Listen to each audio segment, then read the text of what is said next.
네, 국민의힘이 부동산 투기 의혹을 받고 있는 소속 의원 12명 중에서 5명에게는 탈당을 요구하고 1명은 제명하기로 결정을 했습니다. 하지만 나머지 6명 의원들은 소명이 됐다면서 처벌하지 않기로 했습니다. 네, 관련 내용을 포함한 정치권 이슈들 김성환 시사평론가 이기재 동국대 겸임교수와 함께 짚어보도록 하겠습니다. 네, 어서 오십시오. 네, 안녕하세요. 예, 국민의힘 12명 중에서 1명 비례 의원은 제명이고요. 5명은 탈당을 권고한 것도 아니고 요구라는 표현을 쓰는 상황이 됐고요. 나머지 6명은 소명을 들어봤더니 뭐 타당하더라. 그러니까 징계까지는 주지 않겠다. 이렇게 결정을 했어요. 이준석 대표가 좀 강하게 하겠다라는 그 선언을 했는데 어느 정도 지금 잘 된 건가요?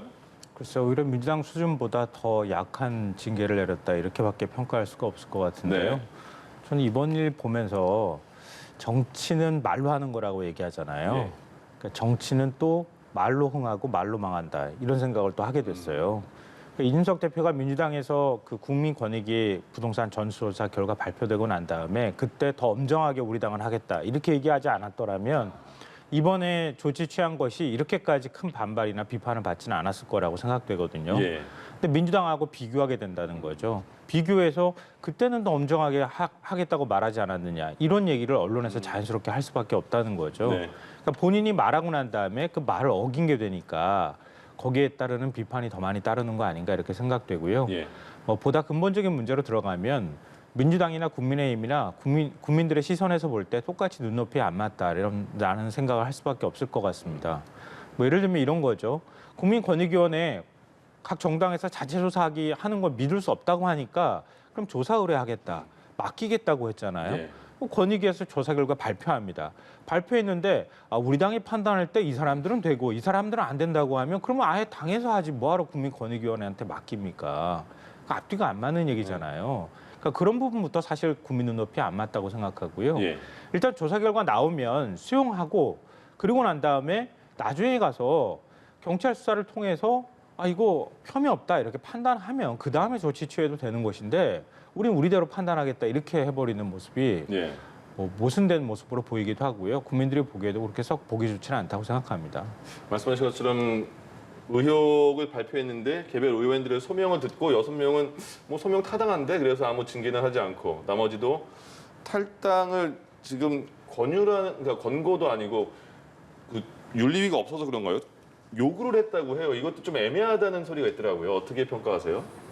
우선 저는 일단 그 이준석 대표가 어제 최고위원회에서 뭐 6명만 이제 징계하는 것으로 이제 탈당 요구하는 것으로 이제 결정을 했는데 네. 소명을 받아준 거죠. 나머지에 대해서는. 그래서 저는 잘못했다고 생각합니다. 왜냐하면 그동안 그 이준석 대표가 그 이야기했던 것도 있고 또 국민의 눈높이, 그다음에 국민의힘이 민주당에 대한 지속적인 그 공세를 폈던 게 있지 않습니까? 예. 그런 걸 봤을 때 사실 최고위원회에서 7시간 정도의 소명을 들으면서 자체적인 판단만 갖고 이렇게 결정하는 것은 국민의 눈높이에서 좀 많이 벗어나 있다. 오히려 사실은 그 민주당 같이 네. 12명에 대해서 실제로 탈당을 요구하고 그리고 윤리위원회에 국민의힘의 공식적 윤리위원회라는 조직이 있지 않습니까? 예. 윤리위원회에 그걸 넘겨서 윤리위원회에서 시간을 갖고 좀 추가적인 조사와 어떤 그 토론을 거쳐서 어떤 입장을 정리하는 것이 맞았지 최고위원회에서 이렇게 조급하게 이렇게 해버리면서 오히려 국민의힘이 오히려 제 식구 감싸기 이런 식으로 비춰지는 것은 좀 잘못된 판단을 하지 않았나 이렇게 싶습니다. 근데 지금 국민의힘에 윤리위원회가 구성되어 있지 않대요. 예, 그건 이제 윤리위원장이 임명이 안 돼 있어 그런 건데 네. 그거는 뭐 당 대표와 최고위원회에서 윤리위원장 그냥 임명하면 되는 겁니다. 윤리위원장 임명하면 윤리위원회 구성은 바로 되기 때문에 예. 신속하게 뭐 하루 이틀 안에 구성이 되는 겁니다. 차라리 어제 당 최고위원회에서 윤리 구성을 조속하게 하겠다. 그리고 12명에 대해서는 일단 탈당 권고가 우리의 입장이다. 추가적인 것은 윤리위원회에서 정확하게 판단할 것이다. 예. 이런 메시지가 훨씬 더 국민의 마음에 맞는 국민의 그 눈높이에 맞는 방향이 아니었을까 이렇게 생각합니다. 예. 탈당 요구 자체가 이제 강제성은 없다 보니까 기자들이 10일이 지나도 의원들이 탈당하지 않으면 어떻게 할 거냐. 그러니까 이준석 대표가 윤리위 구성하겠다 이렇게 밝히기는 했거든요. 일단 지금은 임기 만료로 운영이 윤리위가 중단이 된 걸로 아는 다시 구성하기까지 좀 시간이 걸리진 않겠습니까? 자연스럽게 걸릴 수밖에 없고요. 최고위원회에서도 아마 그 문제 논의했을 거라고 봐요. 그러니까 윤리위원회 구성하고 또 나중에 가서 윤리위원회에서 판단 내리는 거는 사실 안 하겠다는 얘기랑 마찬가지입니다. 뭐 최고위원회 회의할 때 아마 어떤 논의가 오고 갔는지는 알 수는 없으나 네. 민주당의 조치와 상응하는 조치를 취해야 한다 이런 얘기가 아마 나왔을 거라고 생각하고요. 네. 근데 그러다 보니까 자연스럽게 국민의힘 안에는 당규상에 윤리위원회 당규상에는 징계 조치로 내릴 수 있도록 돼 있거든요. 근데 민주당처럼 당원 당규상에 규정돼 있지 않은 탈당 권고라고 하는 것들을 한다고 하면 국민의힘에서는 징계 조치로 내릴 수밖에 없는 상황이라는 거죠. 그러니까 그걸 비켜가기 위해서 결국은 탈당 요구라고 하는 우회적인 방법을 선택했다고 생각하고요. 예. 그리고 국민의힘 안에서도 사실은 고민이 굉장히 많았을 거라는 건 뭐 생각을 해요. 왜냐하면 당내 갈등이 굉장히 심각한 상황에서 예. 그리고 또 의석수도 지금 101석으로 좀 모자라는 상황이잖아요. 네. 많이. 102석인가요? 그러니까 지금 개헌저지선 바로 넘기는 정도 수준밖에 안 됐단 말이에요.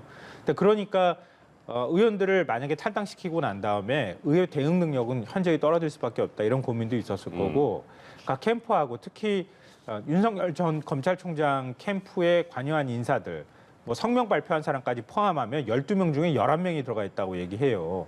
그리고 본부장급이라고 얘기되는 인물들은 5명이 지금 들어가 있는 네. 상황이거든요. 근데 이런 인물들을 만약에 당에서 내보낸다고 하면 거기에 따르는 또 추가적인 갈등이나 이런 것들이 일어났을 가능성에 대해서도 아마 고민하지 않았을까 싶거든요. 예. 근데 그러다 보니까 최대한 어떻게 해서든 국민의힘 안에서는 국민들께 조치를 취하는 모습을 취하려고 노력했다. 그러나 전부 다 사실은 탈당 요구를 하기는 좀 부담스러웠을 거고 네. 그러니까 자연스럽게 당내에서 한번 걸러서 절반 정도만 탈당 요구를 하는 이런 선에서 아마 절충안을 찾은 거 아닌가 이렇게 생각합니다. 그러네요. 이준석 대표에 대한 그 관심이 많았잖아요. 이번 결정 어떻게 내릴까. 근데 이런 결정이 나왔고 지금 말씀하신 것처럼 윤석열 캠프 측에도 굉장히 뭐 다수가 들어있는 상황에서 안 나가겠다 이러면 어떻게 방법이 없지 않나요, 지금? 지금 뭐 민주당 같은 경우에도 12명이 그 탈당 권유를 받았지만 지금 아직 조치가 안 됐지 않습니까? 예. 비례대표 의원 2명만 이제 제명된 상태고 10명 중에 지금 3명 정도는 아마도 이제 뭐 경찰에서 어떤 뭐 그런 판정이 나온 것 같고 나머지 예. 7명에도 조사 중이고요. 그래서 아직 뭐 탈당이 안 되고 있죠. 그런 상황에서 국민의힘은 아까 말씀하셨다시피 윤리위원회 결정에 따라서 윤리위원회에서 만약에 탈당으로 그러니까 권고가 되면 10일 이내에 실제로 탈당서를 제출하지 않으면 자동으로 이제 그 제명을 하게 돼 있습니다. 네네. 그렇기 때문에 훨씬 국민의힘의 그 윤리 강령은 훨씬 강한 것이죠.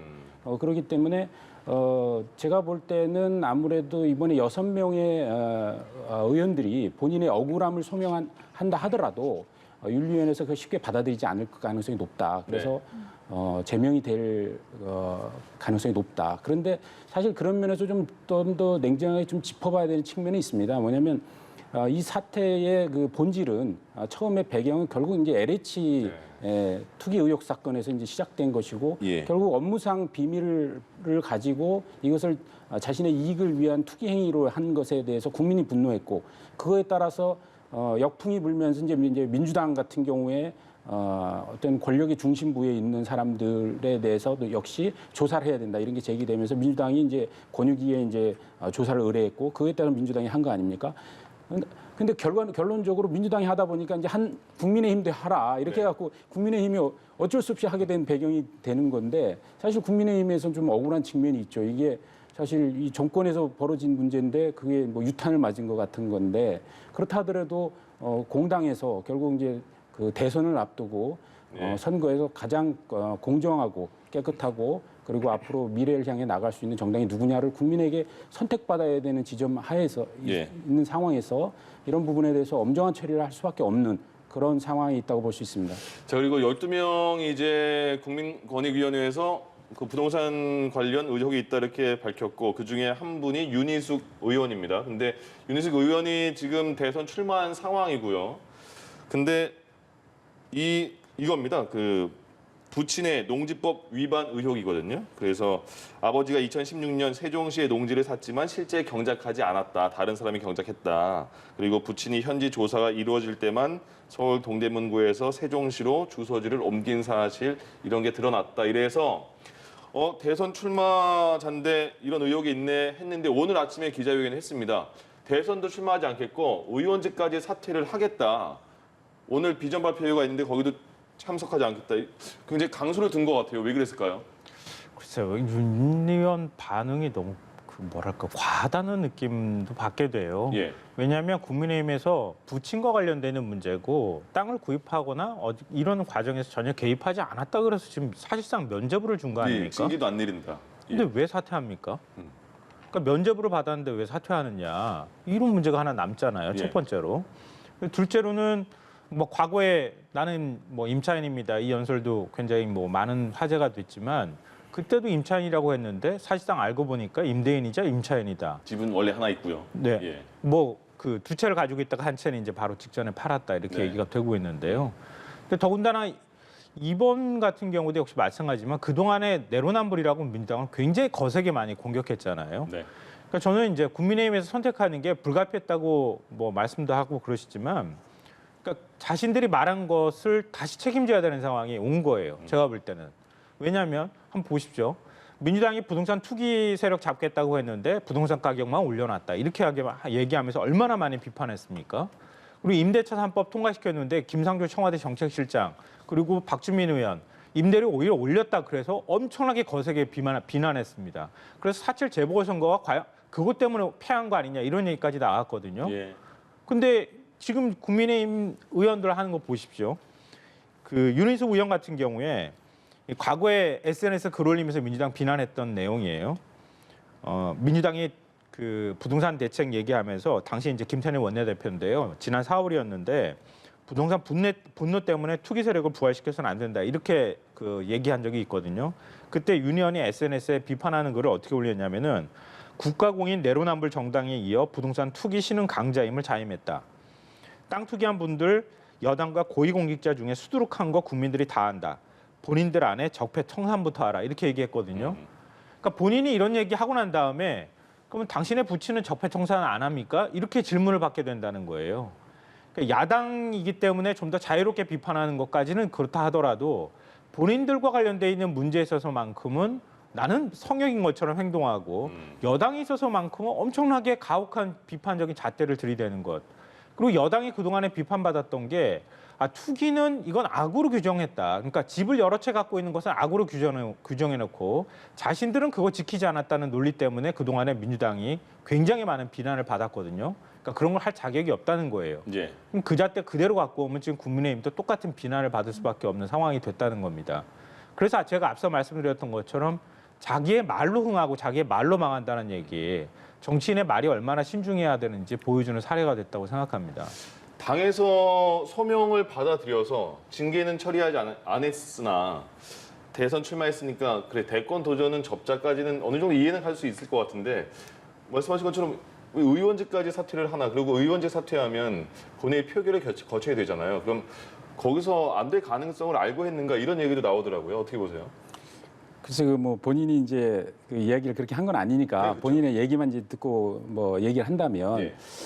저는 굉장히 이번에 뭐 그 본인의 뭐 명예 어떤 자존심에 좀 상처를 받은 것 같아요. 예. 그러니까 그 다 알다시피 나는 임차인입니다라고 시작하면서 한 그 5분의 연설이 사실 국민들의 마음을 많이 움직였지 예. 않습니까? 그래서 아주 스타 정치인의 반열에 올라섰는데 지금 이게 부동산 건에 이제 그 본인도 이제 투기 의혹에 이제 발표가 되다 보니까 충격이 굉장히 컸던 것으로 좀 보여지고 그런데 이제 이게 사실 본인 게 아니고 이게 부친 거란 말입니다. 그것도 2016년 국회의원 하기 한참 전에 이야기이고 그 아버님께서 어쨌든 농사를 짓겠다고 생각해서 한 3,000평 정도 이제 논을 이제 구입한 것으로 보이는데 상황상 이제 농사를 못 짓게 되면서 농어촌 공사에 이제 위탁 경영을 시킨 거란 말입니다. 그런 면에서 보면은 더군다나 이제 윤희숙 의원이 이제 부친하고 같이 사는 것도 아니잖아요. 뭐 한 26년 동안 이제 이제 독립적 생활을 유지했다고 네. 하니까 이게 정확히 이거 아버님의 그런 걸 알 수 있는 위치도 아니었다. 이런 차원에서 아마 당에서는 소명을 받아준 건데 예. 그런데 아까 그 김정환 평론가님 이야기하셨듯이 이게 본인이 그동안 공격을 많이 했지 않습니까? 민주당의 내로남불에 대해서. 그런데 그것에 대해서 본인이 이제 그런 의혹으로 이제 공격을 받게 되니까 아무래도 자존심, 그다음에 명예의 회복 문제에 대해서 아무래도 좀 더 강하게 얘기해야 되겠다는 생각을 했을 거라고 좀 생각하고 예. 우선 뭐 대선 출마 같은 경우는 등록을 안 할 것이다라는 전망이 여의도에는 좀 지배적인 여론이 있었습니다. 네. 그래서 대선 출마는 의지는 있으나 공식적으로 하지는 않을 것 같다라는 생각을 했었고 아, 등록이 8월 말에 해야 되는 예, 8월 30일에서 아, 31일 예. 이틀간 하기 때문에 아직 등록을 하시지 않은 거지거든요. 네. 그래서 그런데 이제 의원직 사퇴 같은 경우는 초강수를 둔 건데 과연 이게 뭐 그 소위 얘기하는 뭐 말하기 좋아하는 사람들 얘기가 뭐 본회의에 의해서 부결될 거 생각하면서 던진 거 아니야 이렇게 생각하는데 당사자 입장에서 그런 거 생각하면서 저렇게 할 사람은 저는 없다고 생각하거든요. 그거는 이제 결과론적으로 그렇게 될지 모르지만 네. 어떤 그런 의혹 발표가 됐던 정치인이 자신의 직을 던지면서까지 자신의 어떤 명예를 이야기하는 거에 대해서는 예. 저는 그 자체로서는 좀 의미 있게 좀 지켜볼 필요가 있다 이런 생각입니다. 예.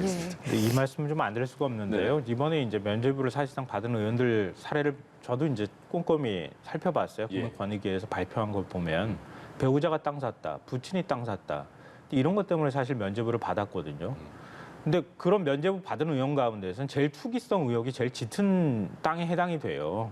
그러니까 유니언의 부친과 관련되는 문제, 세종시에 땅 샀고 지금 말씀하신 것처럼 3,000평 가량이 되는 거고요. 주민등록법도 지금 위반하는 의혹을 받고 있습니다. 예. 왜냐하면 농사를 짓겠다고 하면서 농지 경영하는 것처럼 하고 주소지 이전했다가 또 곧바로 서울로 다시 올라오거든요. 그러니까 그것에 대해 그렇게 행동했다는 얘기는 이게 투기 의혹을 받을 수 있다는 사실을 인지했을 가능성이 있어 보이거든요. 근데 그런 것들까지 포함하면 오히려 면죄받은 의원들 가운데 제일 투기성이 짙다. 뭐 개인적으로 그렇게 생각하고요. 예. 또 하나는 그러면은 가족과 관련돼 있는 개인정보 동의서는 뭐하러 받았습니까? 이렇게 면죄부 다 줄 것 같고 나중에 가서 저는 모르는 입니다. 이렇게 얘기할 것 같으면 가족들 개인정보 동의서 받을 이유가 없는 거죠. 그건 역시 국회의원이 책임져야 할 영역에 포함되기 때문에 차명거래 의혹과 관련한 책임까지도 포함해서 그것까지 들여다보도록 해야지 맞다라고 하는 국민적 여론이 있었고 그걸 수용했기 때문에 국민권익위원회에 개인정보 동의서까지 제출한 거 아닙니까? 근데 나중에 가서 저는 몰랐습니다 이렇게 얘기하는 태도는 저는 온당하지 않다고 생각해요. 예. 그러니까 가족 핑계 대는 거나 마찬가지처럼 들릴 수 있잖아요. 예. 그러니까 차라리 그것까지 포함해서 그냥 사과했으면 될 일을 나 그러면 의원직 사퇴하겠다 이렇게 나오는 거 사실 현실성도 없잖아요. 솔직히 얘기하면 국회 의결 과정을 거친다고 하는 보장도 없고 거친다 하더라도 사퇴서 받아들일 수 있겠습니까? 그러니까 안 된다는 거 모를 리가 없었을 텐데 그렇게 나오는 행위가 오히려 더 과하게 과잉 행동하는 것처럼 보인다는 거예요. 나는 떳떳하다 이걸 증명하기 위해서 그런 행동을 보이는 것은 제가 볼 때 그렇게 썩 보기 좋게 보이지 않을 것이다. 다수의 국민들이 바라볼 때 그런 생각이 듭니다. 예. 저는 이제 한 가지만 더 네네. 지적하고 싶은 거는 그 윤희숙 의원의 이제 농지법 위반 건은 이제 사실 부친의 건이잖아요. 근데 네. 농지법은 사실 이번에 그 민주당 같은 경우 12명 중에서 한 6명 정도 예. 그리고 국민의힘도 한 6명 정도가 맞아요. 농지법 관련이에요. 그런데 사실 농지법과 관련해서 국민 대다수가 많이 알기도 알아요. 왜냐하면 농지에 대해서 사야 되고 거기에서 이제 농지 전용해서 최근에 문재인 대통령도 사실 사저 관련해서 농지법 위반한 거 아닙니까? 그런 면에서 보면은 그 굉장히 쉽게 저질리기 쉬운 그런 것이고 그런데 그게 뭐 잘했다는 것은 아닙니다. 예. 하지만 민주당 같은 경우에는 사실 업무상 비밀을 가지고 토지를 구입해서 어떤 투기 의혹을 가진 의원들이 3분이나 됐잖아요. 예를 들어서 경기도 광주의 택지지구라든가 남양주 왕숙 신도시 개발 같은 경우에 정보를 가지고 토지를 사서 이익을 취했다라는 의원들이 3명이나 연루돼 있습니다. 그거에 비하면 국민의힘은 사실은 12명 중에 업무상 비밀과 관련해서 연결돼 있는 의원들은 한 명도 없습니다. 그런 면에서 사실 아까 말씀하셨듯이 그런 부분이 이제 정당화될 수는 없지만 예. 어떤 그것이 너무 과하게 국민의힘의 의원들이 투기 의혹을 받고 있는 것은 아니다. 이런 점은 좀 지적하고 싶습니다. 근데 네. 그게 이제 양희원영 의원 사례가 제일 대표적일 것 같은데요. 예. 그게 모친이 기획부동산으로 인해서 땅을 구입했다. 이제 이렇게 나왔던 부분인데요. 그게 제명 조치가 된 거예요. 근데 이번에 면제부 받은 모 의원 사례가 보면 기획부동산으로 추정된다 이런 표현들이 나와요. 국민권익위 발표 보면 예. 기획부동산으로 추정되는 영농법인으로부터 17명이 공동으로 10,000제곱미터가 넘는 상당히 큰 땅을 이제 구입한 것으로 나오는데요. 그것도 사실 면제부 받았어요. 예. 그러니까 지금 사례를 뭐 1대1로 비교하기는 좀 쉽지는 않지만 그러니까 그런 사례들을 다 비교하자면 사실 한도 끝도 없다고 생각하고요. 뭐 그 얘기 나온 것처럼 증여세 탄압 의혹도 사실 2명이나 지금 국민의힘에서 걸린 상황이거든요. 그러니까 그런 부분에 대해서 어떤 조치를 취하고 어떻게 할 것이냐. 이렇게 하기 시작하면 사실은 앞서 말씀하셨던 것처럼 면제부를 당에서 주면 안 되는 문제까지 가버리는 거예요. 그러니까 당에서 조치를 취하기보다는 당은 일단 선조치 취하고 그다음에 결백함을 증명하고 난 다음에 당에 다시 들어와서 활동하도록 하는 게 그게 온동안 사실은 조치였던 거예요. 근데 민주당도 그거 의원 안 받아들이니까 그냥 끝나고 흐지부지 되는 상황이고 국민의힘은 아예 스스로 그냥 면제부를 줘버리고 나니까 그러면 경찰은 도대체 나중에 가서 어떻게 수사하고 검찰은 나중에 어떻게 기소할 건가. 어찌됐든 엄격한 잣대로 바라보면 농지법 위반에 다 해당이 될 수 있거든요. 그러니까 그런 정도가 되니까 국민권익위원회에서 현장 조사까지 하고 난 다음에 이거는 의원이 여기에 해당이 된다 이렇게 밝힌 거란 말이에요. 그러니까 사실은 모순에 자꾸 빠져버리는 거예요. 예. 그러니까 그래서 정치인들이 먼저 조치를 취하거나 조치를 취할 때에도 차등을 두거나 이렇게 하지 말았어야 하는데 자꾸 논란의 여지를 만들어버린 게 그게 오히려 나중에 가서 화근이 되는 뭐 거 아닌가 저도 싶습니다. 아까 말씀드렸다시피 네네. 이게 당 지도부가 전체적으로 탈당 권고를 12명한테 다 하고 그리고 사실 윤리위원회에서 제대로 좀 심판을 하고 그다음에 그 민주당과 같이 본인이 소명이 다 이루어진 상황에서 다시 복당을 하는 조치를 하는 게 맞다 저는 생각하고 예. 그런데 농지법과 관련해서 사실 우상호 의원도 농지법 위반으로 그 탈당 공고를 받았지만 네. 다시 복당을 이제 신청했잖아요. 그리고 근데 이제 그게 나가지 않은 거 아니에요?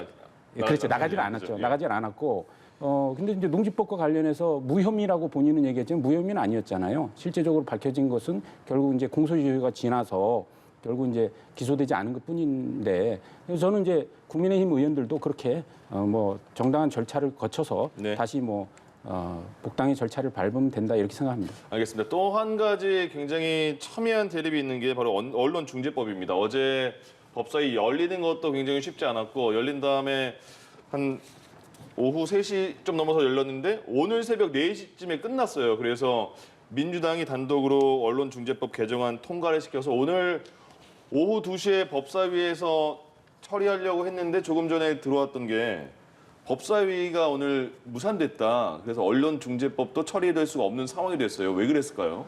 그러니까 법사위가 무산된 게 아니라 국회 본회의가 사실 본회의가 무산된 거죠. 예, 예. 무산이 된 건데요. 왜냐하면 국회법 93조 2항을 보면 네. 거기에 위원회가 법률안에 대한 심사 마치고 의장에게 보고서를 제출한 후 1일이 지나고 난 다음에 본회의에 안건 회부하도록 이렇게 돼 있는 거예요. 예. 다만 이제 단서 조항이 달려 있는 게 교섭단체 대표의원과 협의를 거쳐 정한 경우에는 가능하다 이렇게 돼 있는데 네. 지금 국민의힘에서 반발하고 있는 상황에서 교섭단체 협의에 응할 가능성이 없잖아요. 예. 그러니까 박병석 국회의장이 이렇게 하면 나중에 본회의에서 처리되고 난 다음에도 논란의 소지가 상당히 있을 수 있겠다 이렇게 판단한 것으로 보입니다. 예. 그런데다가 지금 언론중재법이라는 게 언론과 관련돼 있는 문제고 야당이 반발하기도 하지만 표현의 자유와 또 관련돼 있는 문제이기도 하잖아요. 네. 그러니까 조금 더 숙려할 수 있는 기간을 좀 두는 것도 맞겠다. 국회의장으로서 그걸 또 본회의 표결에 붙여서 바로 통과시키는 게 상당히 부담스러울 수도 있을 것 같거든요. 그러니까 그런 점들을 고려해서 오늘 본회의 자체를 열지 네. 않기로 이렇게 결정한 것이 아닌가 생각됩니다. 그럼 박병석 의장의 결정을 차치하고라도 그 평론가께서 보시기에 지금까지의 처리 과정, 어저께 단독 처리까지, 법사위 통과까지 그리고 내용을 봐서는 어떤 게 맞다고 보세요? 이게 일도양단으로 딱 잘라가지고 어떤 쪽이 맞고 어떤 쪽이 틀리다 이렇게 단정하기는 참 쉽지 않은 문제라고 예. 생각합니다. 왜냐하면 각각의 시선과 시각이 다를 수 있기 때문에요. 근데 현실은 그런 거잖아요. 국민 여론조사 할 때도 마찬가지지만 다수의 국민이 언론이 이렇게까지 보도하는 거 이제는 좀 안 했으면 좋겠다고 하는 시각을 갖고 있다는 거예요. 그러니까 언론 보도에 있어서 물론 제대로 취재하지 않고 보도한 것과 가짜뉴스, 허위 조작뉴스는 좀 구분해야 한다 이렇게 얘기는 하고 있지만 예. 그게 막 뒤섞여 버린 거예요. 그러니까 하다못해 반론권도 보장하지 않은 보도를 마구 쏟아내기도 하고 어떨 때 보면 악의적인 보도를 막 쏟아내기도 하고 네. 오보로 굳이 따지자면 신문의 일면에다 버젓이 오보 내고 난 다음에 신문 일면을 얼굴이라고 얘기하는데 창피함도 모르는 언론들 너무 많습니다. 꼽으라만 하면 그러니까 부지기수로 꼽을 수 있어요. 그런 사례들을. 예.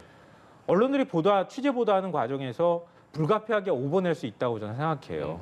그러니까 그렇다 하더라도 기사를 보면 알잖아요. 이게 악의적인 오보인지 아닌지.